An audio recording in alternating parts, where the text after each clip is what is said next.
The Supreme Court of the State of Michigan is now in special session. Chief Justice Markman, Judge Nellis, Judge Slagle, and Judge Switalski presiding.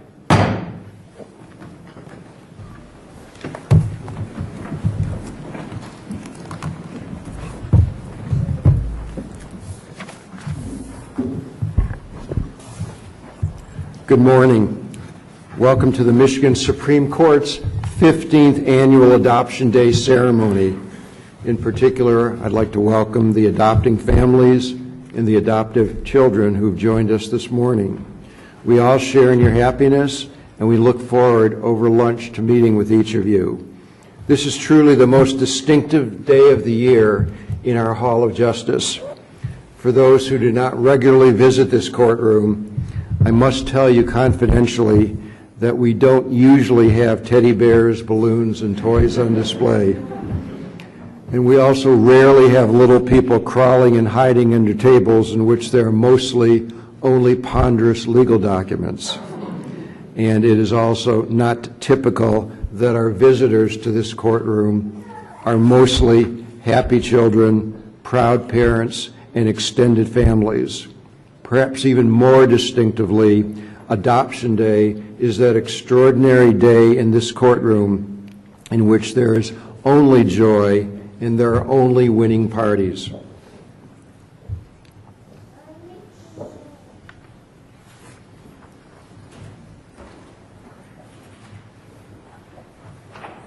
I also welcome my judicial colleagues who've traveled from across Michigan to be with us today. From the Upper Peninsula, Dickinson County Probate Judge Tom Slagle. From the shores of Lake Michigan, Mason County Probate Judge Jeff Nellis. And from the metropolitan Detroit area, Macomb County Circuit Judge Matt Switalski. Thank you each for contributing to this special day in our courtroom.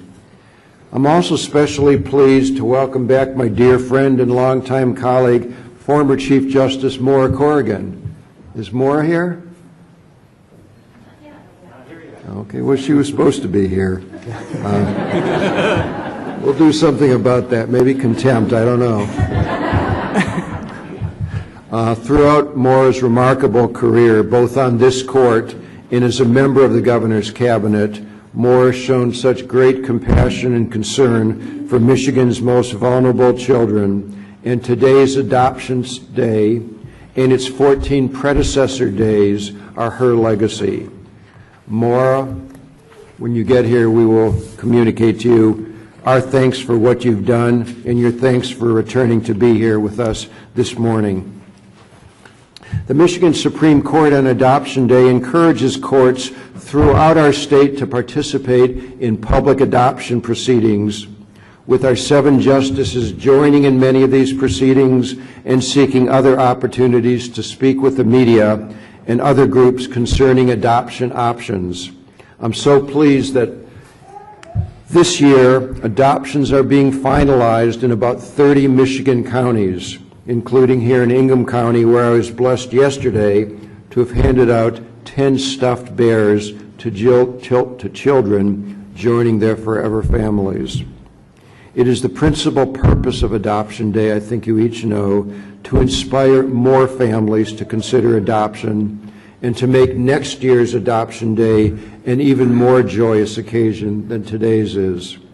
There are about 12,600 children presently living in our foster care system, with approximately 2,600 of these children having had their parents' rights terminated. And more than 2,000 children have been adopted over the past year as a result of the efforts of the Michigan Department of Health and Human Services and private adoption agencies. And thanks to their ongoing efforts, there are more than 60 public and private and church-related child placement agencies in Michigan, we have made steady progress in recent years in moving toward our ultimate goal of securing an adoptive home for every child who needs one. An estimated 3,500 children have gained such homes during our previous 14 adoption days. And just speaking for myself, when I joined the court, and it's been nearly 20 years, and I was told that we had a procedure that I had no experience in which parental rights were sometimes terminated, I thought long and hard about that, and I said it would be extraordinarily difficult for me ever to sustain the state removing children from parents, or perhaps more precisely, removing parents from their children. But as I've sat on this court and I've seen case after case coming before me from the trial courts in which rights have been terminated, and I've looked at the kind of physical and emotional and sexual abuse that many of these children have suffered through, I've really come to the conclusion that there's no other way that these children can make a fresh start in their life than by being given a chance to find new parents. They need a fresh start, and this day reflects for many of those children that fresh start. And it's always been remarkable to me in observing how the terrible experiences that so many of these children have undergone can result in such a happy outcome on adoption day each year. Is that a dissent, or? I hope not. Chief, I think he's with me. Okay. Well, I'm privileged now to introduce our guest speaker on our 15th adoption day, Rob Scheer. Rob's remarkable journey from foster child to foster father is a testament to the human spirit.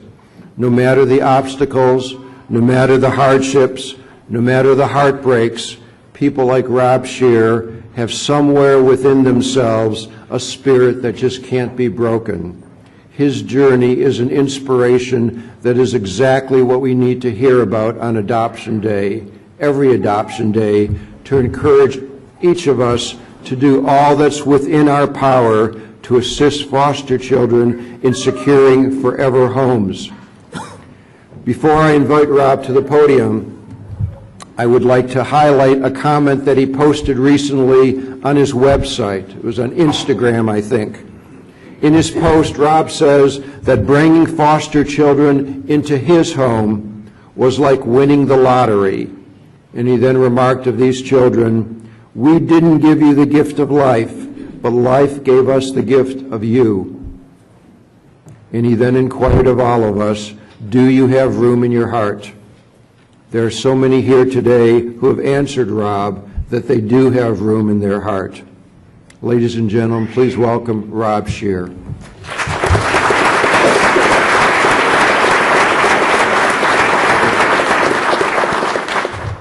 Wow.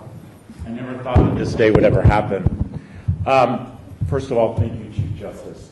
And how humbling it is for me to stand here as an 18-year-old homeless boy who aged out of the foster care system. Never in a million years would I ever think that I would be in this beautiful state and be able to address all of you, or that you even would want to hear my story. See, I guarantee you my story probably didn't start out like most of you. You know, as a little boy who entered the foster care system at the age of 10, I remember carrying my trash bag up to the one of many homes. I remember listening as they tore through my bag. Did he really have any decent clothes to wear for church the next day? I remember feeling different. I remember only wanting to be loved. I remember as years go by, as I carried my trash bag, and as I truly knew what it felt like to be that invisible child, but in my heart, I yearned to have a forever home. I remember that. I remember being 18 and coming home off the school bus of my senior year in high school. And I was excited that I had become 18, and I was excited for the birthday cake that I thought was going to be waiting for me, but instead my trash bag to inform me that I no longer had a home. See, where I come from, when you turned 18, no matter where you were in your life, you were out of the system. And so I became a homeless teenager, a boy that you probably saw on many occasions living on the street as I ate out of trash cans, but every single day went to school. Every single day I had determined in my heart that I was going to be different. See, I wasn't going to be the statistic that our community has put us out to be. See, that only 3% of children in foster care go to college. Or how about the 54% that only graduate from high school? See, I knew that I was going to be different. And so every single day I went to school, and every single day at the lunch line when everybody would leave the senior lounge, I was that kid that stayed behind, and people probably wondered why. But I knew that was my opportunity to get food. Food out of the trash can that most kids didn't eat. Food to make sure that I was going to eat that weekend. And as my life went on, I continued to go to school every single day and graduate from high school. Where most people who graduate from high school were very happy, I was sad. And I was sad because I no longer had a roof over my head, at least for 8 hours a day. I no longer had a place that I knew at least I could get a hot meal. But I no longer had those teachers who touched me in ways they didn't even know. So I did what most people do, is I decided to join the military. And I will make sure you all know this. I didn't join the military because I was proud of my country. Even at 18, I realized that my country had let me down. I joined the military because I was scared, I was homeless, and I was hungry. So I went ahead into the military and I made something of my life. And I became a successful businessman. And I never looked back on those days. See, for me, those days I didn't want to talk about because I was worried that people like judges and people like CEOs and people that were educated would judge me because I was a child of the system. How wrong was I? See, the fact is that how bad was I? See, I had realized 9 years ago that I had really let down my community. See, at the end of the day, communities were built for only one reason. That was not for us to live in beautiful homes and our bushes to match. It was meant for us to take care of each other. And if I wasn't taking care of the kids in foster care, then what really was I doing? So 9 years ago, when it was time to adopt, of course we were going to look in the foster care system. Of course, I was told that we were going to adopt children from foster care. But then, of course, I said, I know how those kids are. I was one. But then I thought, wow, yeah, I was one. And what did I want? A forever home. So we put in our application and we did what so many fine parents do, and we waited. And all of a sudden we got the call. And my beautiful daughter and my son Makai arrived in our home, and they were 4 and 2. And I was absolutely shocked that they were carrying trash bags. But at that particular moment in my life, the only thing I knew is that I wanted to be a dad. I wanted to make a difference in these children's lives, and I wanted them to know that we have choices. See, these 5 adopted parents, you had choices. You had the choice to turn your head and not take these children into your lives. You had the choice to realize that this is their problem and not our problem. And instead, you did the most sacrificing thing in your life, which is to take these children in. Because at the end of the day, these are all of our children. So when our children arrived 3 months later, we have 2 more boys arrive. So we literally went from no kids to 4 kids within a matter of 3 months. We had a 6-month-old, 2 2-year-olds, and a 4-year-old. And I see some of you make faces, and yeah, it was crazy. Wouldn't trade it for the world now, 9 years later. It was crazy. But the thing that bothered me again is they were carrying trash bags. You know, they had the best social workers in the world. I loved my social workers, but they still carried a trash bag.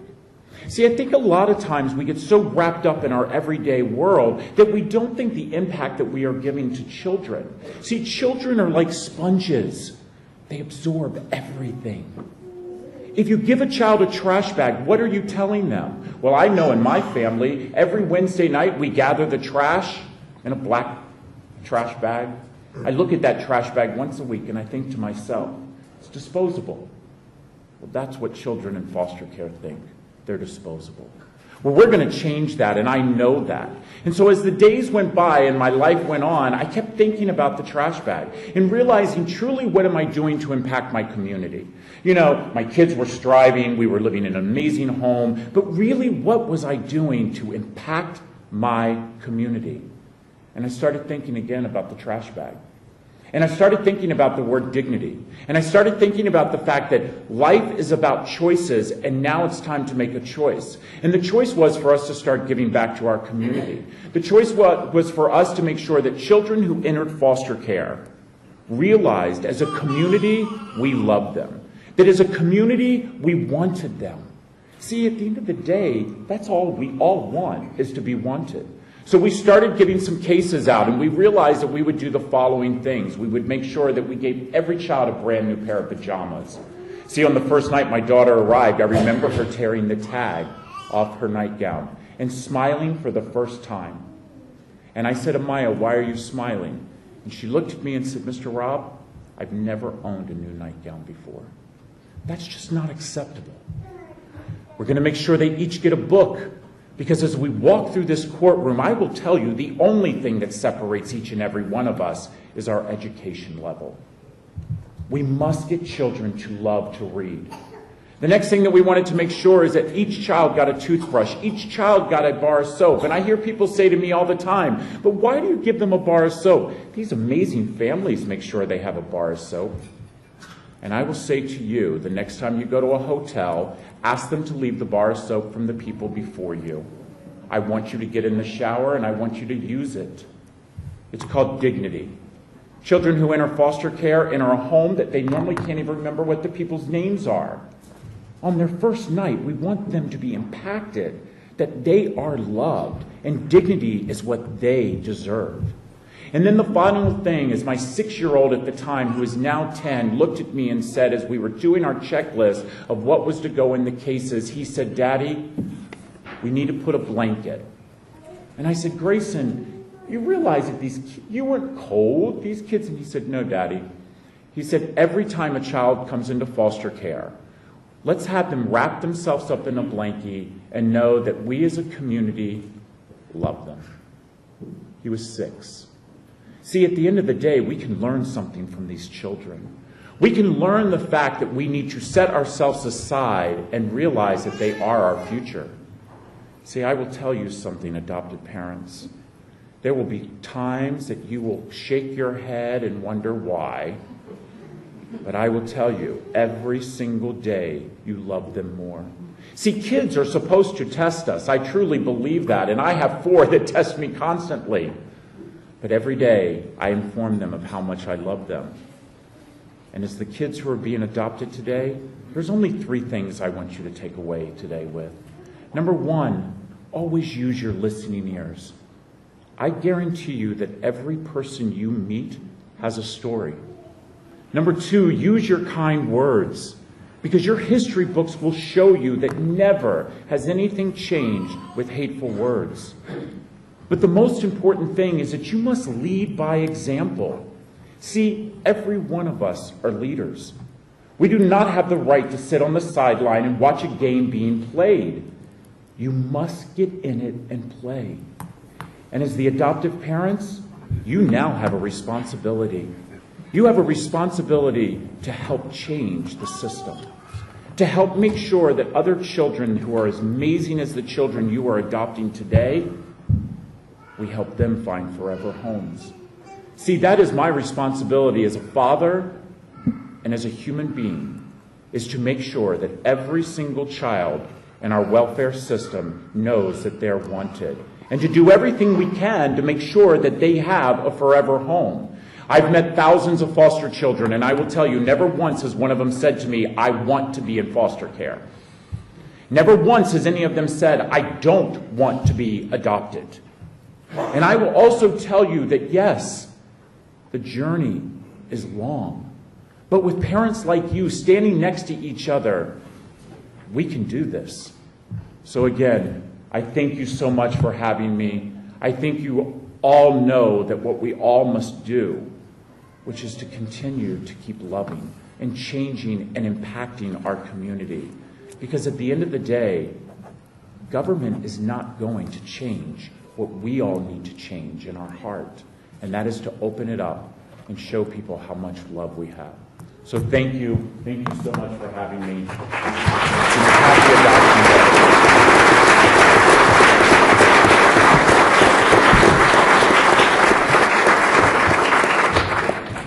Thank you very much, Rob.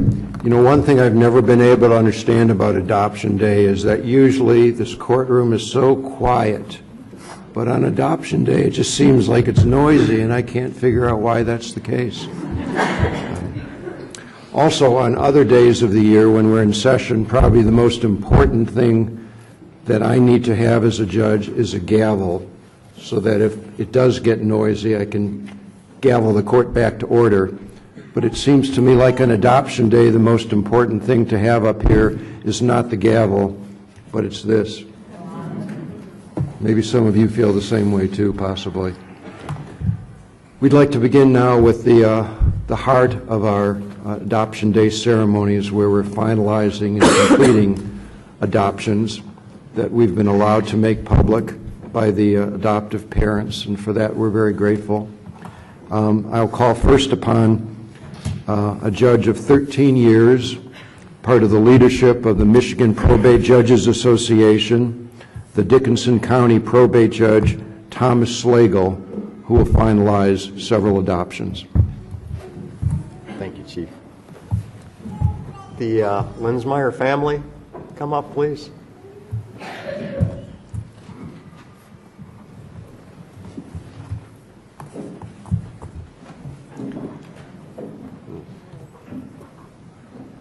While they're coming up, I'd just like to say usually adoptions are quite emotional for me, so I hope you'll forgive me if I get there today. But today it's somewhat intimidating sitting here with the Chief Justice on this bench and in front of so many of my colleagues, so hopefully I won't fumble the football today. I do want to, in this season of thanks, give thanks to the Chief Justice and his colleagues on the bench for sharing this courtroom with us on this most important day. I want to thank Kelly Wagner and her staff at Child Welfare Services for inviting me and hosting this day. I need to give thanks to my family and my staff for their support in allowing me to do this job. And thanks to the voters of Dickinson County for granting me the privilege all these years. And most of all, thanks to the Linsmeyer family for traveling and making this moment possible for us to share together. I know it was a long trip, especially for the little ones. Probably said a couple of times, are we almost there yet? But you made it, and you're here. And I'm so grateful that you made the trip. It is always a privilege to confirm an adoption. I'm very honored to do so here today at the Michigan Supreme Court for this particular family. And while we are celebrating and giving thanks for adoptions, it's right and well that we give thanks for all foster parents who provide love and nurturing that the government cannot. And it is fitting that this family is here today to celebrate what I call the miracle of adoption. They make a difference to help their foster children not become the statistics that Mr. Scheer spoke of. The Linsmeyers have exemplified what being a foster parent means. They've fostered children with unconditional love. They've meshed that with nurturing and structure. They've provided permanency for children in need, and they've supported reunification when that has been the plan. I've been acquainted with Douglas and Sandra for a few years now, and fostering is something of a family tradition for them. John's brother has fostered children. His mother, Mary Dixon, has also filled a fostering role. I mentioned the miracle of adoption. Many of us have had the privilege of seeing the miracle of birth. And anyone who has witnessed it can't describe it as anything but a miracle. But adoption is every bit as much a miracle, albeit in different ways. It's children in need of a loving, nurturing home, and parents with love to give. brought together by God to be a family.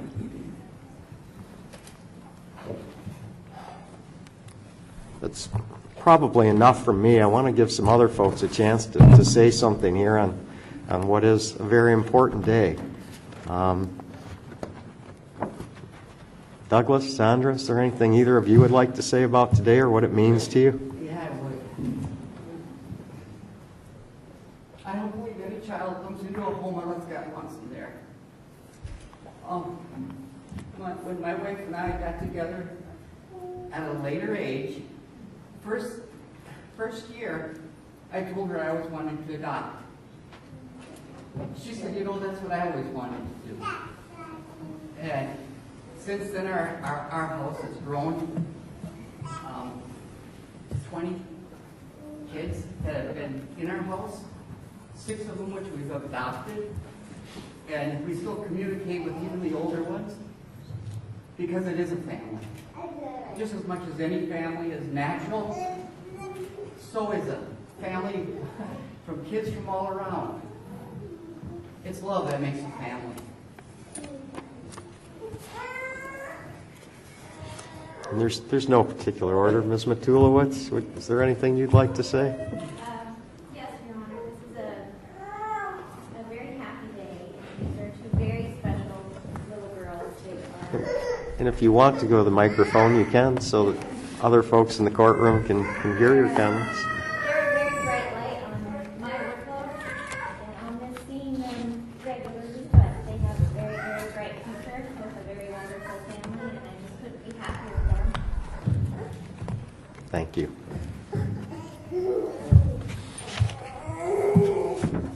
Either of the girls want to say anything, or they want to stay pretty close to Dad there. Carter, it's nice to have you here today, too. And I'm sorry, which of you is Sierra? Sierra. Is there anything you'd like to say? How's it feel to, probably already your sisters, but how's it feel to have it become official? Yeah? Are they good little sisters? Do they pester you once in a while? That's their job, isn't it? But you love them all the same? I don't know how you couldn't. Well, I probably better move it along because there's somebody telling me back there to do so. Mila, Deja, one last chance. Anything you'd like to say? Are you glad today has come? Yeah? Did you have fun on the way down? Yeah? Well, that's good. It is about having fun. And it's about having a loving family, like Douglas spoke of. Well, Sandra, anything? I'd just like to say that I'm just so proud of these girls, and I'm so happy that they're in our home. The love they bring to us is greater than the love that we can give to them, because they're a joy. And all of our kids have brought joy to our home. And we thank God that He gives us the opportunity to do this.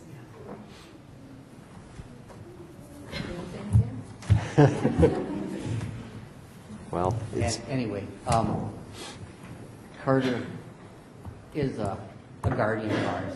Just to mention that guardianship is also needed. He has a dad, can't take care of him, but he has a family and a dad that he has now. And it's a happy day for us. And he has that sense of permanency Yes, that he we does. spoke of. Well, thank you very much for all those comments. And again, thank you for making the journey here today to make this moment possible for us to share together. It is time that I think I move on to the business portion of the hearing, you will, to a certain extent. In the matters of Mila May Linsmeyer and Deja Rose Linsmeyer, find that petitions for orders of adoption have been filed. All necessary orders terminating parental rights have been entered. The adoptees were made wards of this court. Any appeal of the decisions to terminate parental rights have reached disposition. No appeal, application for leave to appeal, or motion for rehearing or reconsideration is pending. I checked that myself. And that the time for all appellate proceedings in this matter has expired. The adoption of the adoptees by the petitioners is most certainly desirable and in the best interest of the adoptees. And it is my most humble honor in this matter to say, from and after this date, the parents of Mila Mae Linsmeyer are Douglas Charles Linsmeyer and Sandra K. Linsmeyer, and she is forever after their daughter. And in the matter of Deja Rose Linsmeyer, from and after this date, the parents are Douglas Charles Linsmeyer and Sandra K. Linsmeyer, and Deja Rose Linsmeyer is forever after their daughter.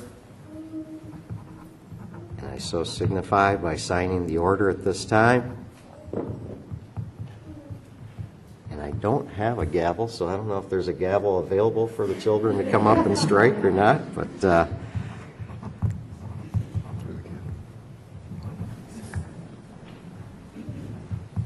if they would like to.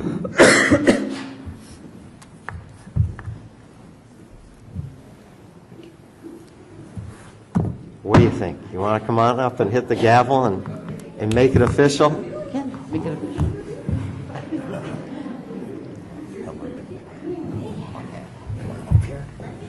Right up here. There you go.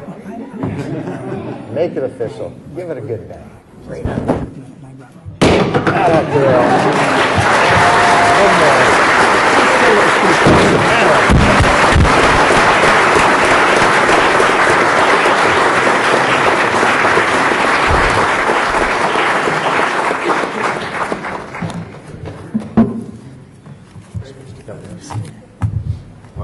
Back right up. Or Judge, would you like to come down here with them?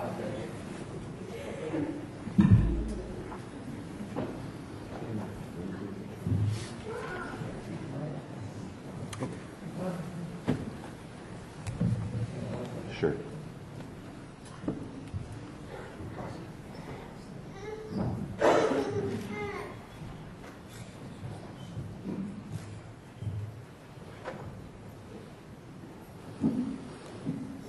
Big smile right here for me. Hold it. We're going to do one more. Hold it. And we're going to do one for whichever camera this is. Big smile. Hold it. Another one.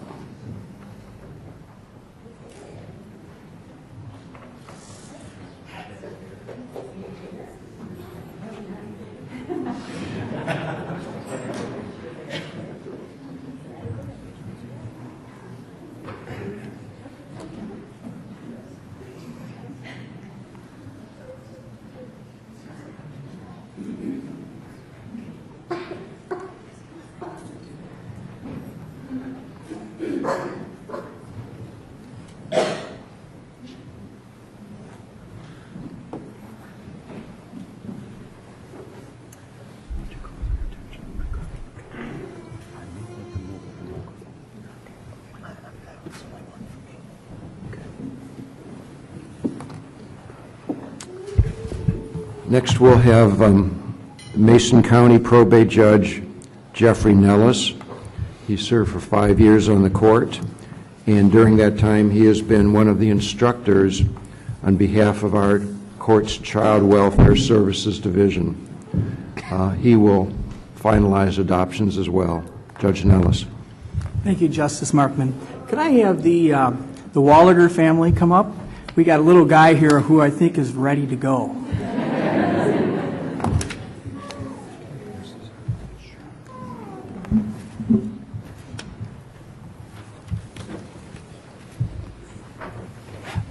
Okay, where's my... Can I have my... Yeah, come on up, folks. Before we get started, I just want to offer my own comments. Again, I'll keep it brief because we got somebody here who wants to take over the show, I think. But I really appreciate this opportunity, both for me as a judge, but for Mason County. the folks who work in our family court, Bethany Christian Services, Department of Human Services, my guardian ad litems. It's really an honor for us to be here today. And it's, when we work in this field, there are days when it can be pretty tough, and we can go hours of hearing bad stuff on the record, and it's always a real privilege and an honor to be able to handle a proceeding such as this, which is so happy and so loving. So I'm just appreciative to everybody who thought enough of us to include us in this process, so I really appreciate it. One of the traditions that we have in Mason County is that we have the folks who are involved in the case. I have everybody identify themselves, so we make a record of this. So if I could just start here and just identify yourself for the record, please. J.C. Kleckner, the adoption worker. Sam Tulaski, the foster care caseworker. Art Walliger, the adoption dad. Say something. Yeah, now he doesn't say anything. Bobby and Walliger, the adopted mom. Rachel Motika Smith, I'm one of the caseworkers that was on the case. Blaine Bowen, guardian ad litem. Thank you. So obviously, a petition for adoption was previously filed by Arthur Walliger III and Bobby Ann Walliger. I had requested and ordered that this matter be investigated. Ms. Kleckner, you're the worker in this case, so maybe you could just, and we'll give you the microphone, just give me your brief recommendations on how you think we should proceed today. I can't say enough about Bobby and Art. From day one, they've been phenomenal, very committed to Zachary long term. A full home study was completed, and it is in the best interest of the child for this adoption to be finalized. Thank you. Mr. Bowen, you're the GAL. Is there anything you'd like to say? Thank you, Your Honor. I remember when, at the beginning of this case, Zachary Michael Walliger was removed from his parents, and he was just an infant in the hospital. And he was placed in the care and custody of his paternal grandfather, Art Walliger, and with Bobby Walliger. And it's been my privilege to have been a part of their lives for almost 2 years now. And I'm honored to have been part of the process with you, Judge Nellis, and with the other attorneys, and with DHHS. And I believe that with this family, we've created a success story.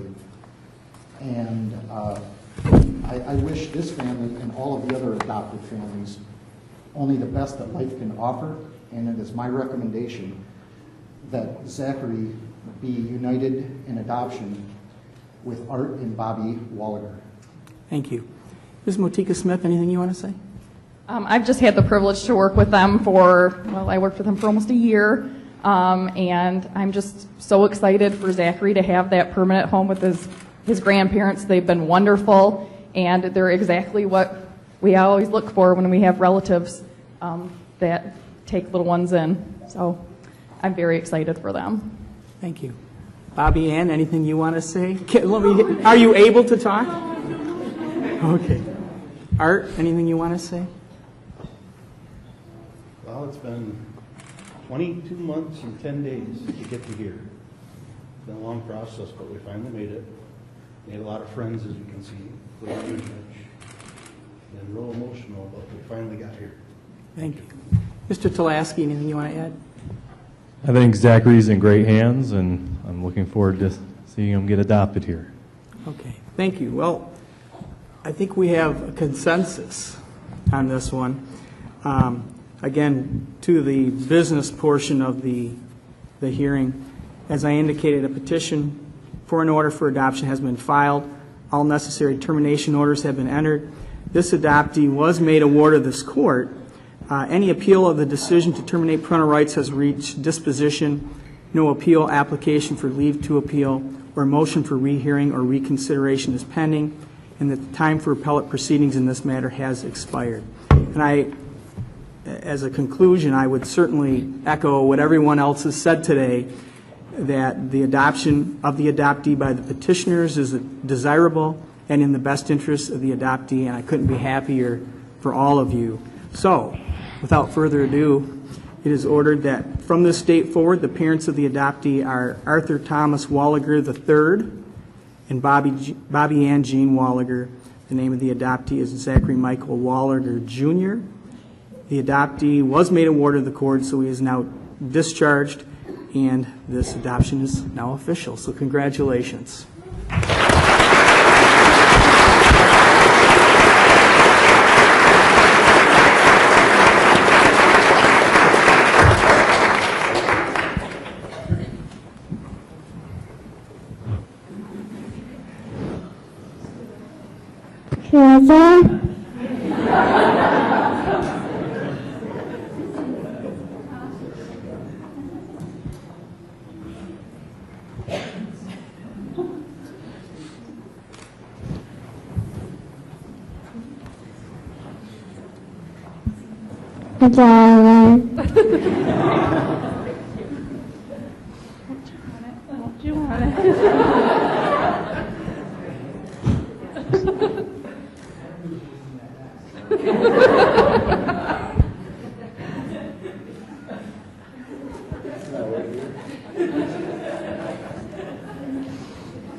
It's not an ice cream.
He made my job easy today.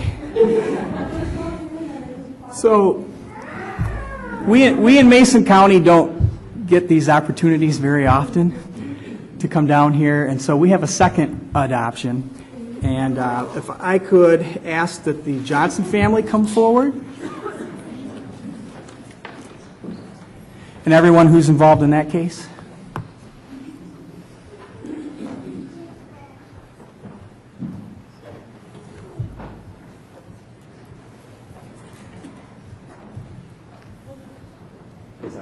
Yeah, right there.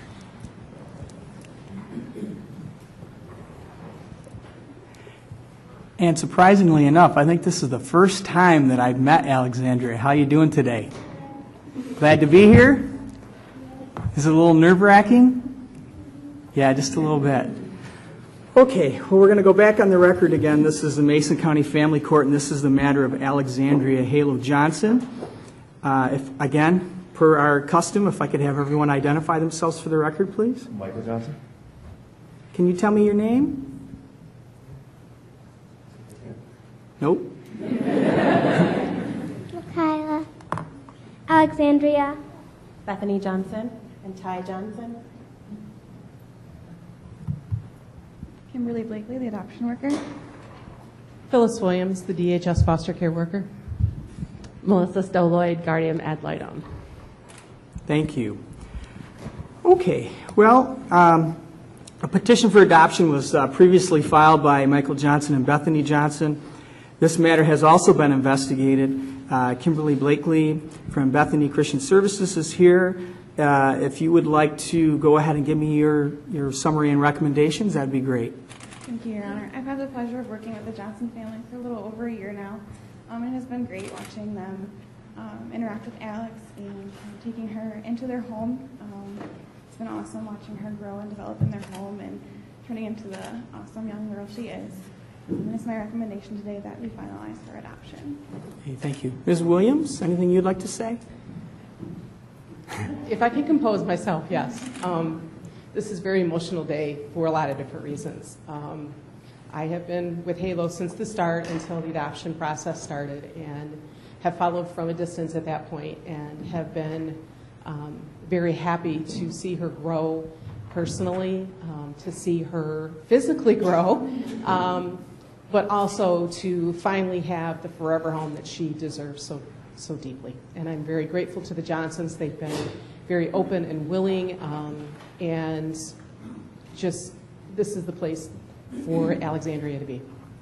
Ms. Lloyd, my guardian ad litem, I know you're going to have a hard time here. Do your best. Supposed to get a little emotional on me.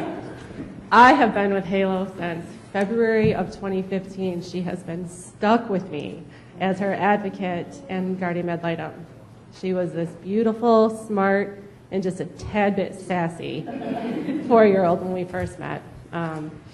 Your Honor, I'm so happy to be here today, to be here with the Johnsons and their beautiful family that they have created and that Halo is a part of. And I can't imagine a better placement. She's doing well in school, she's doing well with friends, and just growing into, you know, the kid that I want her to be, and having the opportunities that I know the Johnsons are going to provide for her. So I am so happy, and ask that you grant the petition. Thank you. Bethany, what would you like to say? I just want to say, Alex, I never planned to be your mother, but God had greater plans for you than even I did. He knew from the day that you were born that you were meant to be in our home, and I'm so happy that you're here. You make our home a better place. You are the strongest person I know, both physically as a child and emotionally. You've been through a lot, but we want to do the best to make this home a place where you feel happy and loved for the rest of your life. I love you. Michael? This all began with obviously a lot of uncertainty. Over time, though, she's quickly grown, become extremely attached to her. And Alex, we just want to say we're very proud of you. We love you very much, and we're happy you're in our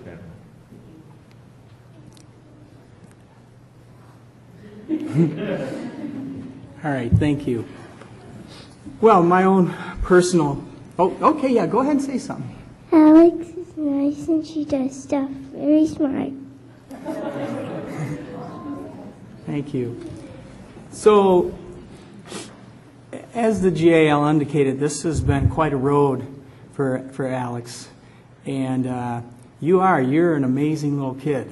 I think we've all learned a little bit from you throughout your journey, we'll call it. And but you've ended up in an excellent spot, and you've gotten a lot of help from a lot of people along the way. And I think you have a very, very bright future. I mean, what an awesome and what a beautiful family you have.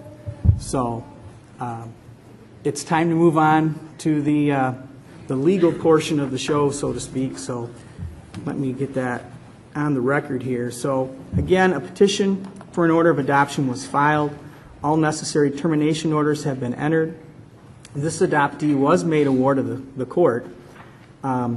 Any appeal of the decision to terminate parental rights has reached disposition.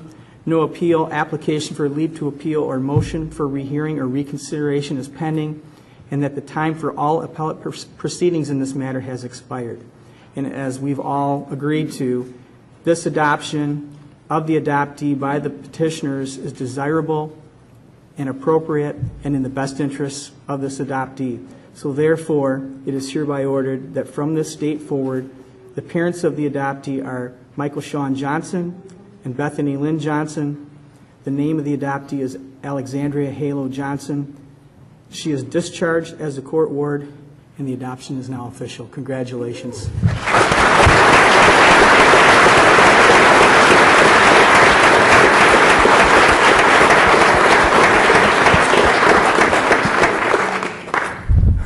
Gavel at.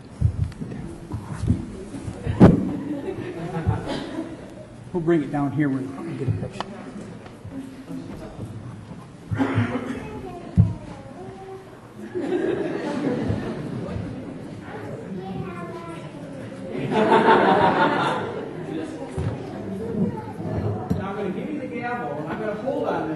promise not to miss. All right? Yeah.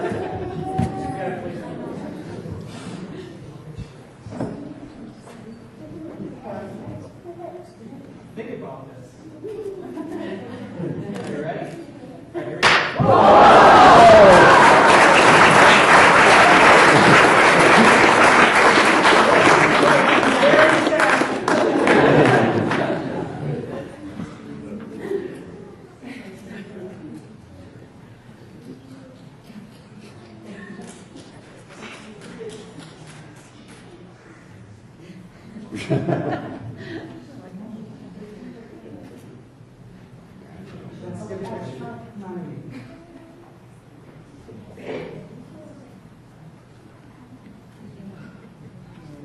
All right, here we go. One more.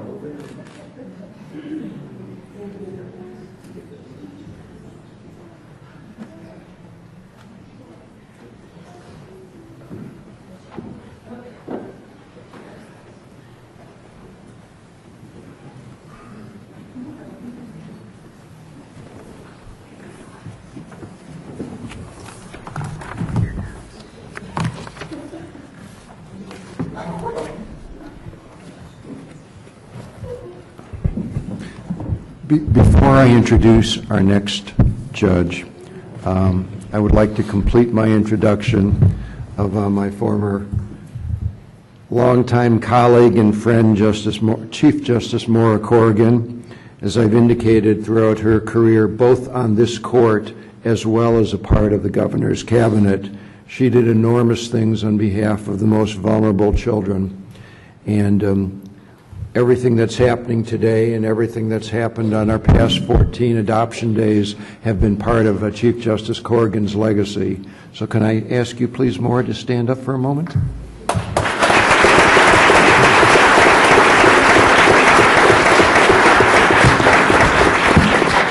May it please the court, Maura Corrigan. I try to identify myself as a retiree, but my son says I flunked retirement. And I throw myself on the mercy of the court for being late because my granddaughter, Diana Mae Grano, has accompanied me today, and I will confess that she was permitted to play hooky from school to be here. In the judgment of her parents, this occasion is far more important than the half day at the second grade.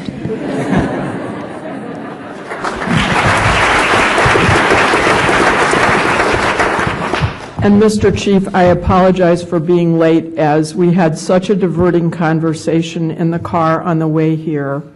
The truth is that I was driving so slowly that I screwed up. So please, Chief, thank you for inviting me. I'm just thrilled to be here this morning and to be back with all of you, my colleagues. Thank you.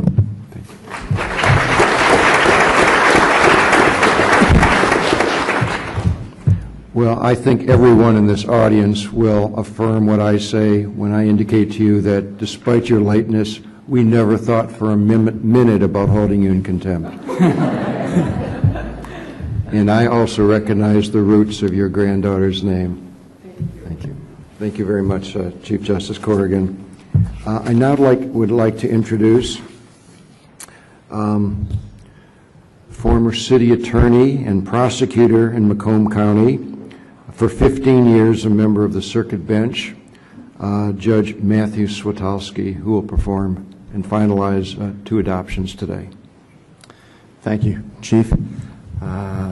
It's a great honor for me to be here today from Macomb County, great honor for our court to participate today. I'm the presiding judge of the family division, but I'm just one of 4 in that division. I'd like to mention my colleagues, Judge Tracy Jokic, Judge Rachel Rancilio, and my brother Mark Switalski. Here today we have our head of adoptions, Mr. Mark Policia, his assistant head of adoptions, Ms. Monique Goodluck. I don't know if she's here today, but she does all the legwork, Ms. Rachel Boyk. And there's also our juvenile administrator, Nicole Folds, and also our Chief Judge, James Biernat. With that said, I'd like to call case number 2017-20108 AM, matter of the adoption of Sophie Ann Farrell. Would all parties come forward?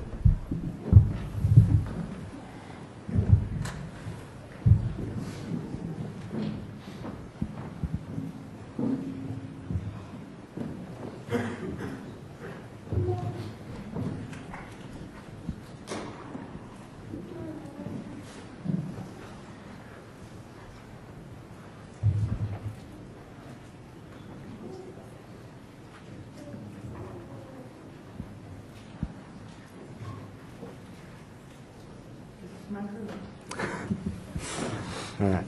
Good morning, I'm Mark Bleach on behalf of the Macomb County Adoption Department. May I approach the bench, Your Honor? You may.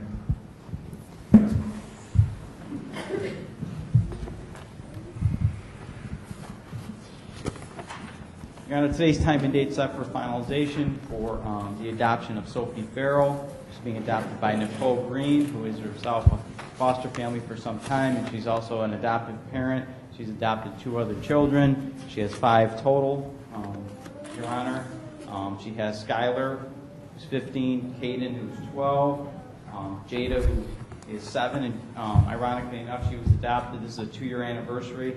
She was adopted on Adoption Day 2 years ago. And then she also has Sophie today, and then Brant, who was adopted earlier this year, and he's age 3. What's interesting, Your Honor, is this family, she's the 2nd generation. Her parents, Clyde and Marcia, are here with her in support, as well as she has several family members, but they themselves, she's one of 8 siblings, and they were foster parents, and they've adopted, and they've passed on that to the next generation, because Nicole Green has adopted several times, as well as some of her sisters. So it's quite an amazing family, Your Honor, we're presenting for finalization today. Very good. Ms. Green, would you raise your right hand, please? He's got it. You solemnly swear or affirm testimony you're about to give will be the truth, full truth, nothing but the truth, so help you God? Yes.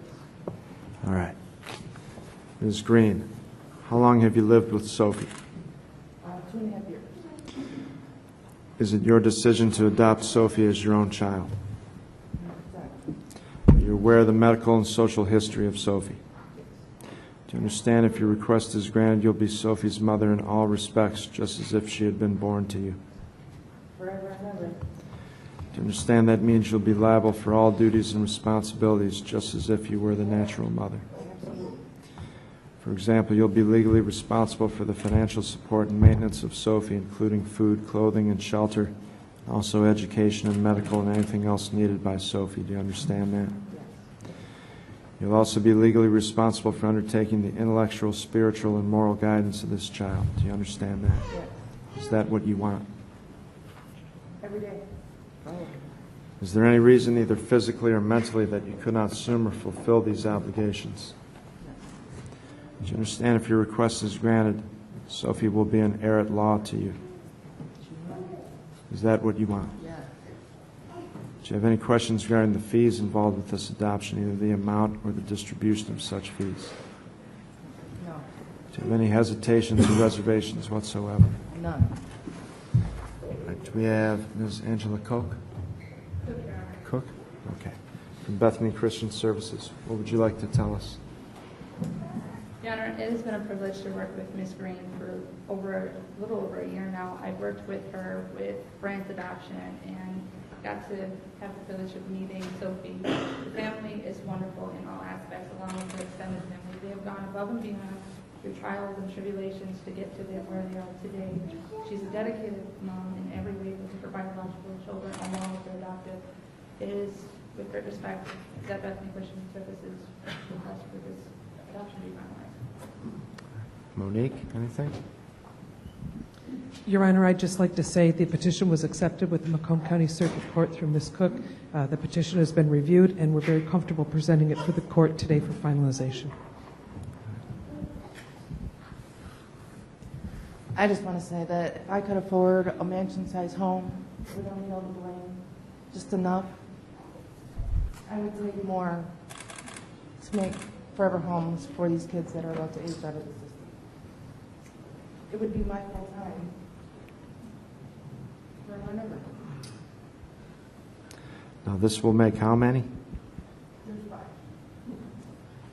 I have 3. I don't know how you're doing it. I'm day to day, barely making it. All right.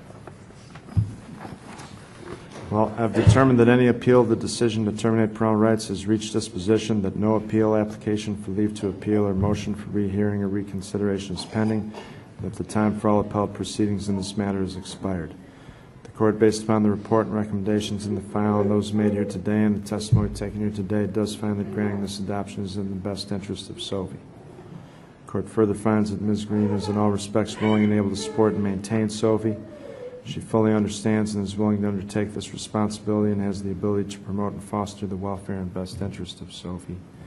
She is, along with her home, suitable for granting this request. I will therefore enter an order confirming the adoption. Congratulations, Sophie.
Big smile right here. Hold it.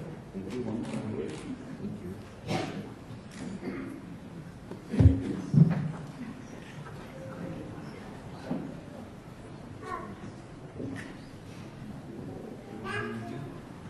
Absolutely. Big smile right here.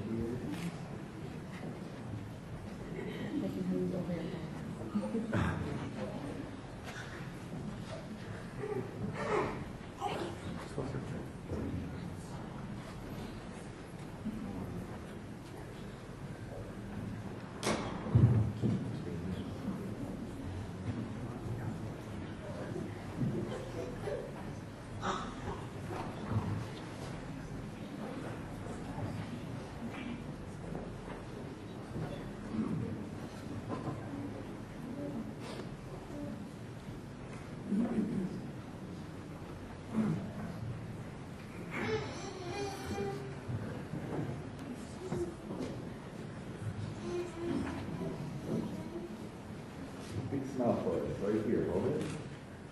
Big smile.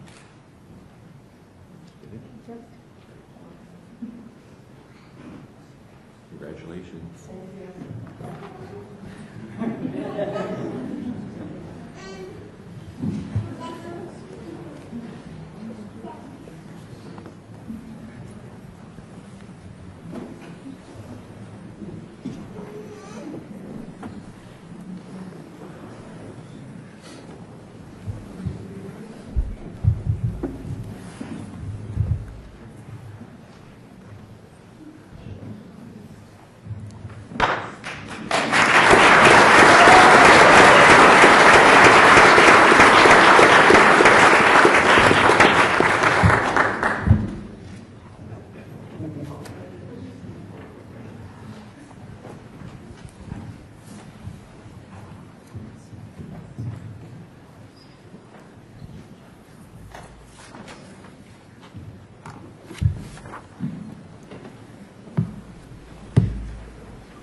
What an inspiring and revitalizing ceremony this has been, in which one by one another child gains parents, siblings, extended families, and the types of experiences and relationships that can only be nurtured within the ancient institution of the family.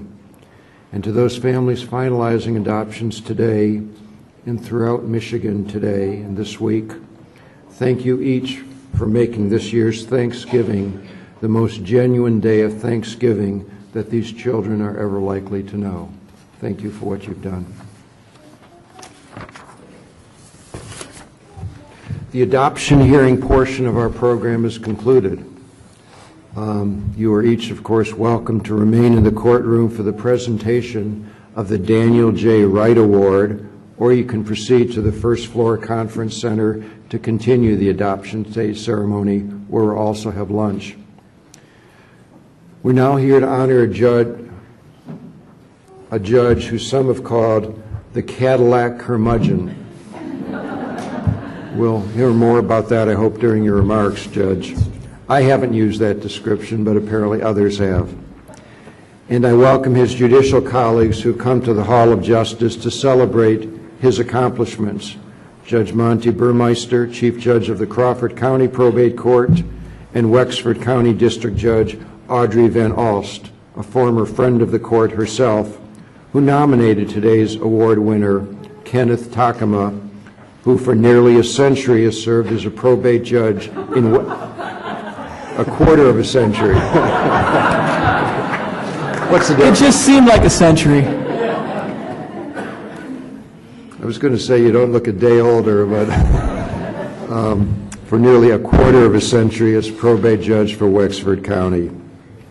As a friend and admirer myself of Dan Wright, I appreciate this opportunity both to memorialize Dan and also to honor a judge who's been so passionately and courageously committed to public service.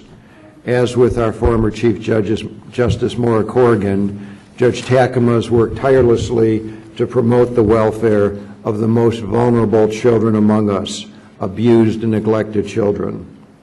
While we honor Judge Takema today, we must also thank his partner of 40 years, Kathy. I understand, as with Judge Takema, Kathy has also recently retired from her position as director of the Cadillac Wexford Public Library, which I happen to know personally is an outstanding institution since I visited there only several weeks ago when I was on the road in desperate need of certain information, and I found it there. Kathy, thank you for supporting Ken and for your own distinguished leadership in your community. Before I turn the program over to Judge Burmeister, I do have one more comment about Judge Takema. When he announced his retirement, the Cadillac News announced that he said, and I quote, "I hope that I've done a good job for our community, and I hope I gave citizens a good value. I always tried to be fair." Judge Takema, I believe I can respond to that. You did give the citizens of Cadillac and Wexford County very good value indeed. You served them with fairness and respect and a commitment to the rule of law, and that is the best legacy that can be left by any jurist. Moreover, many of our best jurists are also curmudgeons. Thank you, Judge Takema. And Judge Burmeister, it's now your turn.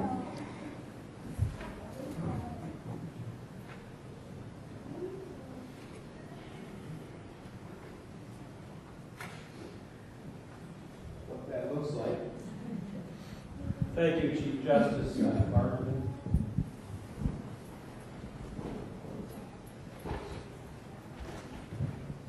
So I was asked to say a few words about Judge Takema, and there may be occasions where I slip into calling him Ken, but I think it's ironic and fortuitous that we would have the opportunity to talk about Judge Takema on Adoption Day, because he's done some innovative things with adoptions in his own county. One of the things he did was he let a class of first graders come in and watch an adoption take place. And so the teacher, of course, was naturally concerned with everybody kind of being quiet and respectful. And so she had reminded her class when we go in, make sure that you're not talking while court's going on and while Judge Takema is talking. And so as they were about to go into the courtroom, the teacher said, kind of thinking to herself, I probably ought to remind him again. So she said, does anybody remember why it's important to be quiet when we're in the courtroom, and especially when Judge Takema is talking? And little Susie raised her hand and she said, I know, because people are sleeping.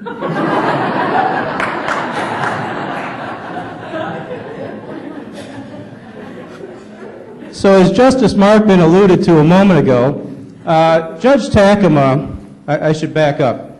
Probate judges have a listserv where they share emails and they share thoughts about different legal questions, theories, things that are going on. And so Ken has been very vocal on that listserv. He'll send an email, give his thoughts on some legal issue, and he always signs his emails as the Cadillac curmudgeon. So we've kind of taken that for granted, and I thought, well, now that he's retiring, what is a curmudgeon? Because I never really took the time to think about that. So I looked it up. Merriam-Webster said it's a person who is crusty. Well, I thought that's not very flattering, so I kept looking. So I went to dictionary.com, because on the internet you ought to be able to find anything, right? So they described a curmudgeon as a person who is cantankerous. So I thought, well, surely there is some place I can find a definition of curmudgeon that would be more flattering to Judge Takema. So I went to the Urban Dictionary, and it described a curmudgeon as an old man meaner than a codger. I'm not even really sure what a codger is, but it doesn't sound good. So you might wonder what a crusty, cantankerous, mean old codger is doing being considered for an award that represents really the epitome of service to children and those that are vulnerable. And so here's the thing. The Cadillac curmudgeon is the moniker that Ken gives himself. So when you talk to his colleagues, they have other descriptors for him. So I'll share with you a few. One is committed. They're committed to due process for everybody that walked through the courtroom door and participated in proceedings in his courtroom. And for you non-lawyers, when we say due process, we're just basically talking about fairness. And he was really concerned with fairness for the parents that were involved in cases and fairness for children. And he was committed to the welfare of those children who were involved in those cases that came before him. He also, I think, when we looked at his comments on the listserv, represented the collective conscience of the probate judges. He was always there reminding us of the sanctity of the family and of the vulnerability of children. He was challenging to all of the probate bench to make sure that we were compassionate to those that appeared before us and that we remembered the importance of family and that the rights that we were dealing with were significant. I just read an article that he published the other day in the Family Law Journal, and I think it came out yesterday. And as an example of his mindset, you can see one of the things he put in the article was, these are the most important cases we hear, these cases related to children. And I think that that is exemplary of his mindset in terms of how he's always approached these cases. The other part of the challenge that he gave us was to approach the job we do as family court judges with the grace and dignity that it deserves, that the public expects, and making sure that we were treating people with dignity. I heard one of the other folks comment earlier about making sure children have dignity, your comments, and that is something that Ken not only gave his comments to, but his actions to. And so when I reflect on Judge Takema's time on the bench, I think, well, you know, if you think about that, isn't that what you want out of a judge? Isn't that what the public wants? Somebody who's committed, who has character, who challenges his colleagues, and who represents a consciousness of what we are doing. I think at the end of the day, certainly I would be glad to take a curmudgeon any day of the week. I think the public would as well. And I'm glad for Ken where he's at in his life. I will tell you, I think it's a tremendous loss for the probate bench. It's a tremendous loss for the people of the state of Michigan. But he has done some hard work, and he is deserving of that. They did tell me that if my comments were going over pretty well, I could take some of Judge Van Alst's time. But I'm not going to do that. Judge Van Alst is from Wexford County, and she's the district judge. And she had the foresight to nominate Judge Takema for this award. So without further ado, I'm going to turn it over to Judge Van Alst so she can tell you a little bit as well.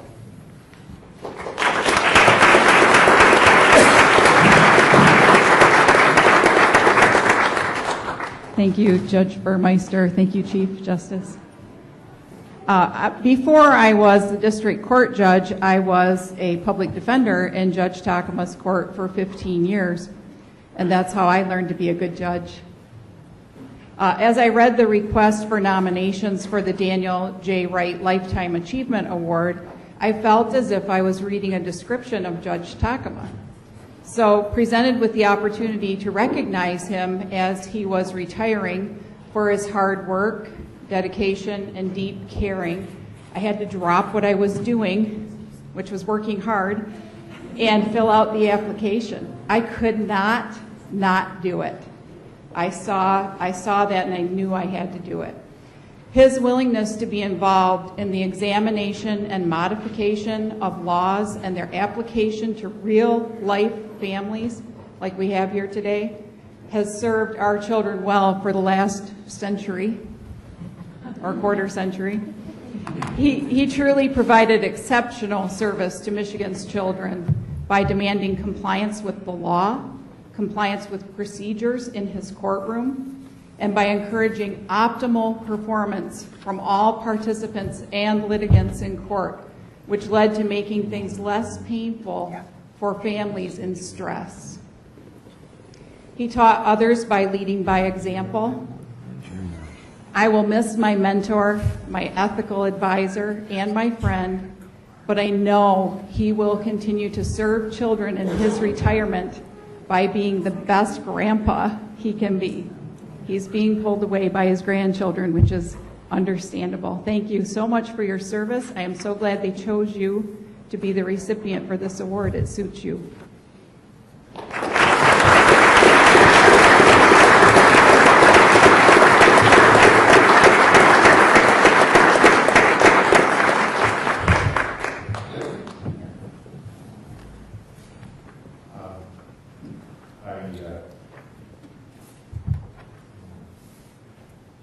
I don't want to go on and on because I'm deeply moved here. Mr. Chief Justice, thank you. I do need to thank a lot of people that made my career what it was, starting with my wife. For 41 years, she's been extremely supportive. She has always been there for me. She's heard a lot of things when the professional demands came in the way. But we've had a great run together. We've pulled in the traces since 1977, so we jump out the cliff together too.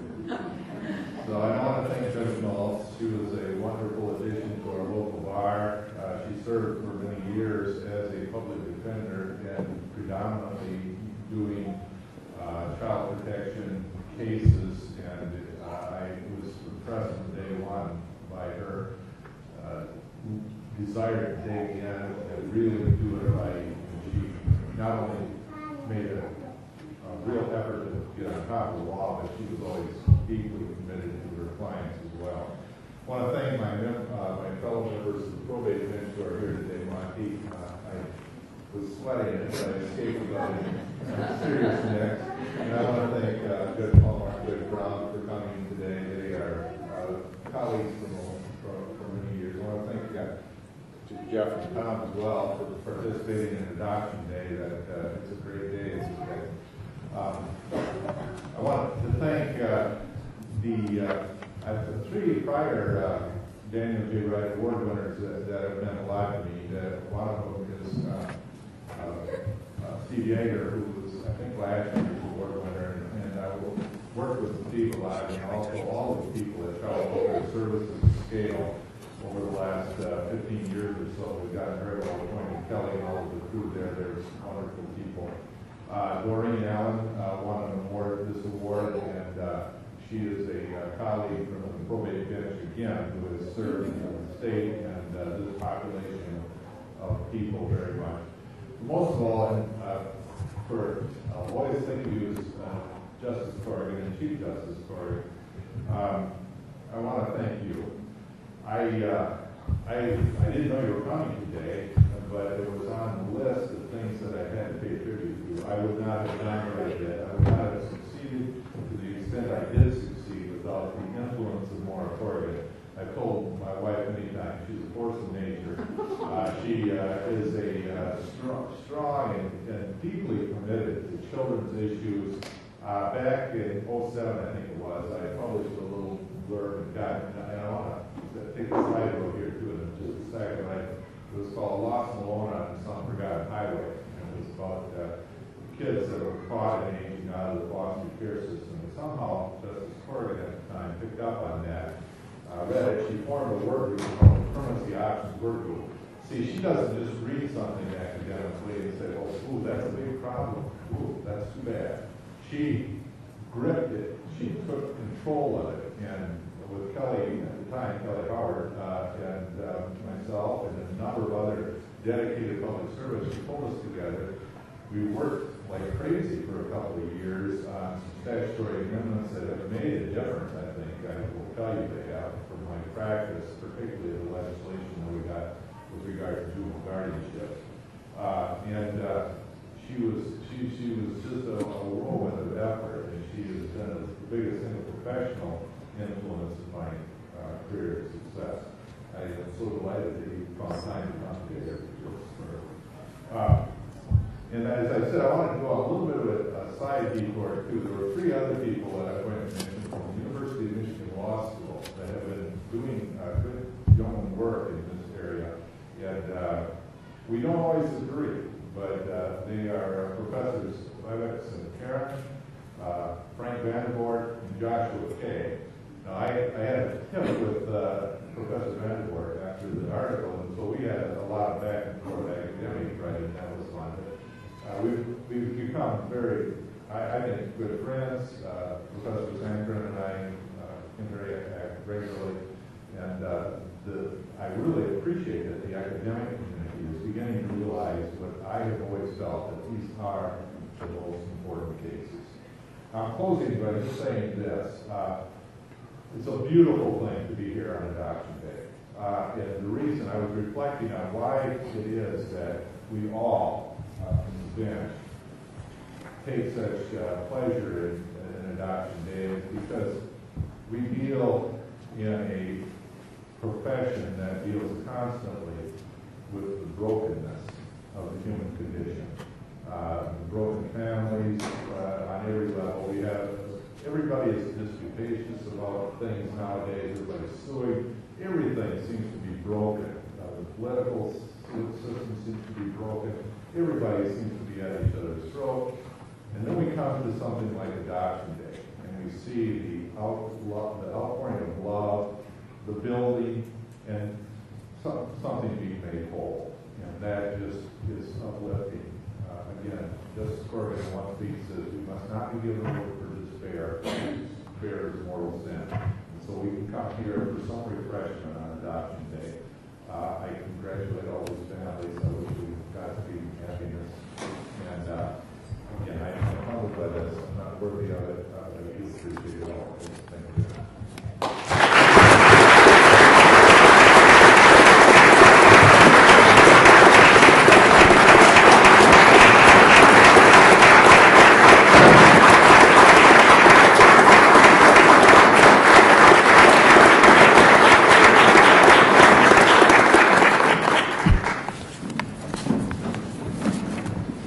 Well, thank you, Judge Takema. Judge Takema is a great jurist, just as Dan Wright was a great public servant on behalf of the Michigan Supreme Court for many years. Thank you also, Judges Burmeister, Van Alst, Nellis, Slagle, and Switalski. Thank you, Rob Scheer, for your inspiring story and your inspiring remarks today. Thank you today for all who have adopted and all who have been adopted. Thank you to judges and courts and the social services community around the state, public and private, religious and secular, each of whom have made a tremendous contribution to what it is we're celebrating today. Thank you all for what you've done to enhance the lives, to give children the opportunity for their forever home. I'd like to introduce two judges who I have not previously introduced. Judge Brown of the Probate Court in St. Clair County and Judge Hallmark of the Probate Court in Oakland County, two outstanding jurists. This 15th annual Adoption Day is now concluding. While already I believe that it's been a success, it will, in truth, be a still greater success if it inspires some who have not yet considered adoption to do so, and thereby to make Adoption Day number 16 next year an even greater success than Adoption Day 15. Thank you to all for what each of you has done to make this day a success and for what we hope it will continue to be. For those of you still in need of this, I will leave this up here. And I wish all of you a happy Thanksgiving, and I would urge all of you, if you can make the time for it, to join us for lunch today in our first floor conference center. Thank you so much.